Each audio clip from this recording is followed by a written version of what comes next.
Hi, good day to everyone. This is Clement here, and then today is the two pretty girl here. We have the mommy, and then we have the daughter. Together, but they are partners. Who are they? With me today is we have one Masrina, and also we have my Yamin. Okay, I want to talk about the Batik that we collaborate together with BONIA, Batik and BONIA. So it's like wow, Batik and BONIA, and why Batik and why BONIA and why only appear in KLCC? Because that's this project is actually to shout out a lot on the heritage of Malaysia, Yes, right? And then we make it more modernized, and then Yes. from the first class Batik to the exact to now how from generation to another generation you can see that from mommy to the daughter, and it's very Batik, so it's amazing. And why KLCC is because that in KLCC we have lots of tourists besides the local, and then that's the best place for us to actually shout a lot on Malaysia heritage beside the nasi lemak. Yes, Nasi lemak. exactly. The other one that will be exactly like Batik, and then beside the apparels, and then now we're going to talk about the accessories that can actually enhance on our daily apparels. Yeah. All right.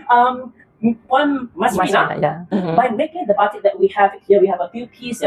Is it a very easy process? Okay, let me explain. Right.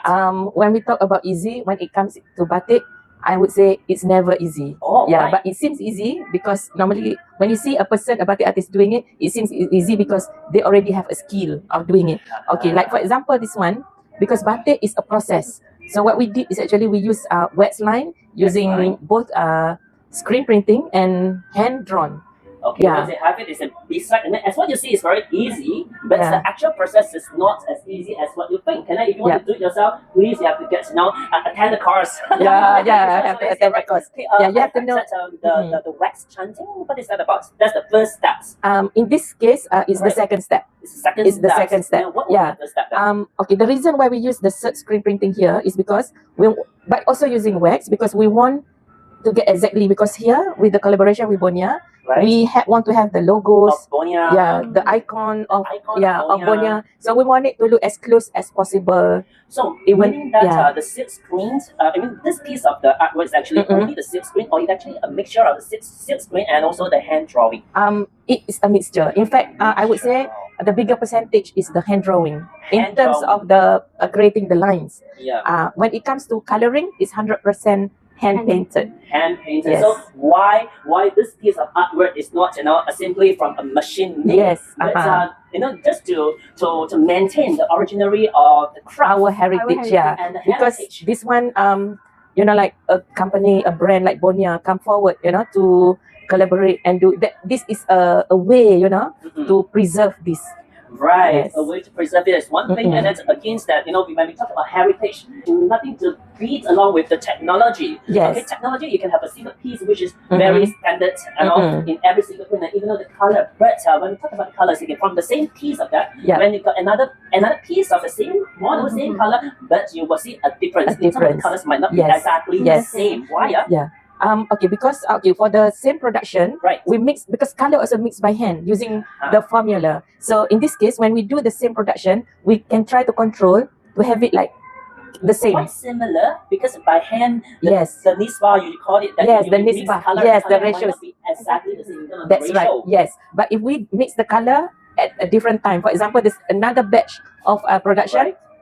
We make a new color, that will not be the same. There will be like 5 to 10% difference. Okay, there will be a variance of that because that we have to mix it by the painter, or you call it? Actually the designer would prepare the colors. And one more thing, there's also other factors, because this piece, after it's done with coloring, it need to go through a fixing process to fix the color.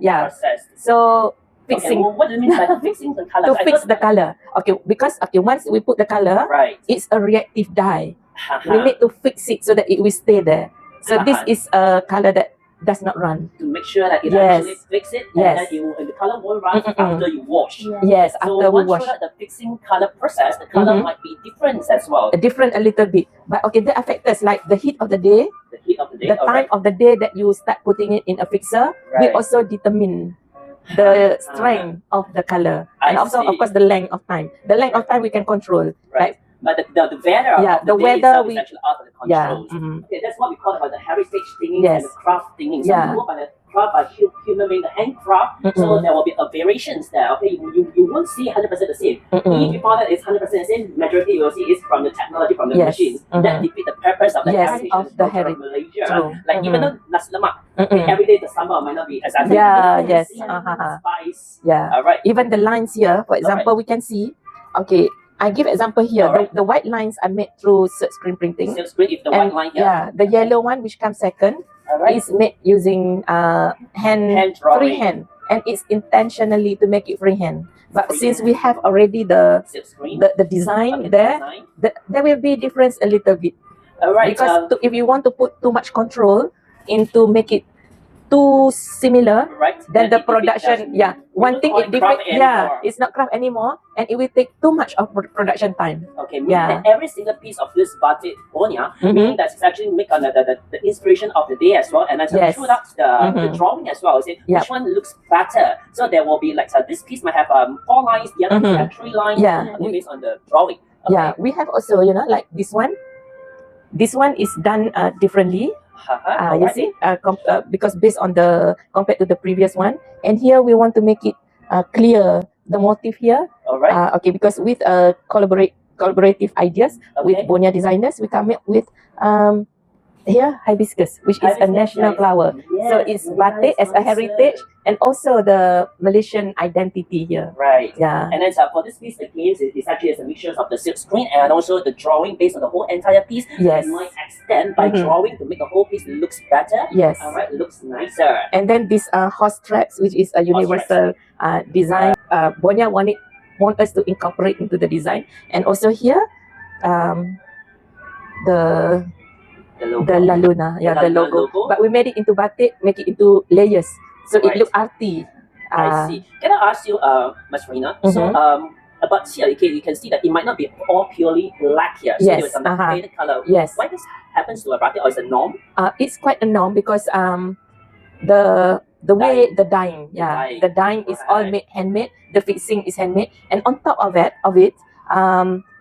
we already have wax on the lines. We need to remove the wax before it becomes a final product. Also need to go through a process of boiling to remove. To the whole piece to boil it? Yes, to remove the wax. So batik actually go through a few process. Removing the waxing is not throughout the hand, but you have to boil it to melt the wax. To melt the wax. So the color might change as well. Yes, a little bit. A little bit, Okay, so if you really know about batik, so batik is not a piece from the technology, from the machines. It's actually, you can see that even though the whole entire piece, so you might have like a few spots there because of the craft, again, the heritage of the handcraft. Yes. Alright, so thank you so much, Ms. Rina, but I want to hear some from Mayamin. Okay, Mayamin, so a very special name. Alright, so from a new generation's point of view, what do you think about batik? I think batik is actually very beautiful. Like you can explore more in terms of the design. Alright. Like not necessarily we have to like do floral only. You can incorporate it like for example like this one. Alright.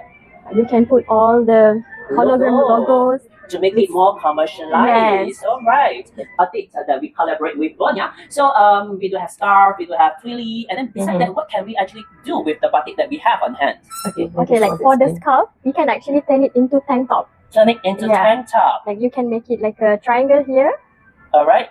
And then, but you need another ring or a buckle. A buckle or a ring. Like that. Okay, like that. And then you show. And then you can just tie it like one here. And this one to the back. Yeah. So it could be one on top of your swimming suit or just for a normal outing. So this one for a casual wear. That's one because normally for the tourists, when we explain that when they go to them, beach, so islands, that's how so they buy it for that sort of purpose also. In a big piece. So what we have now is the biggest piece here is our scarf. Yes. So you can make it as a tank top. So besides that, what can we actually explore some more about it? Yeah, like what she's wearing today here. This one, it's just a small piece like this. But I make it like a skirt, like and you tie it. And tie it. Wow. Here. Alright. So it could be with the pants inside because it's not stitched. Alright. Yeah, it's not the size. Because this one is not the size of a pario. It's quite small, but it's enough to accessorize your looks to make it look very much in batik already.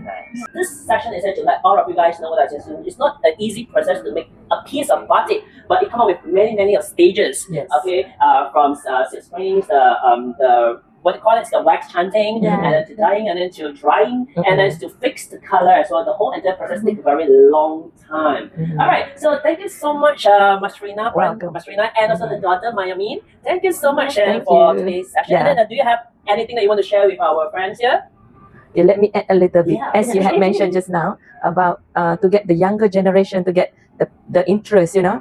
I think like for example, like her is the early exposure about Early batik. Yeah, exposure. I think most even not to say about tourists, even locals, some Local. of us are not fully aware of the beauty and the value of batik. Yeah, You're right. I think awareness. Not even my kids though. You know, Yeah. I do agree that so we have to get the new generations to actually have this kind of exposure Yes. to the beauty of our heritage. Because I guess if for tourists they might know more than our locals. Yes, All because those- they read and go through all those, the tour guides will Yes. bring them to the museum of Yes, batik, and uh-huh. then they also have a chance to actually draw or to chant the Colour, batik. yeah. And then what about you guys, the kids and the new generations? Okay, if let's say that they wanted to pay a visit to batik, do you have any suggestion where they can actually Yes. go to bring the kids? You see, Gallery Seri Endon in Gallery Central Seri Market. and Yeah. Central Market. Yes. You can actually Google and search Mhm. that. So I mean, there will be a workshop there as well. Yes. Colouring.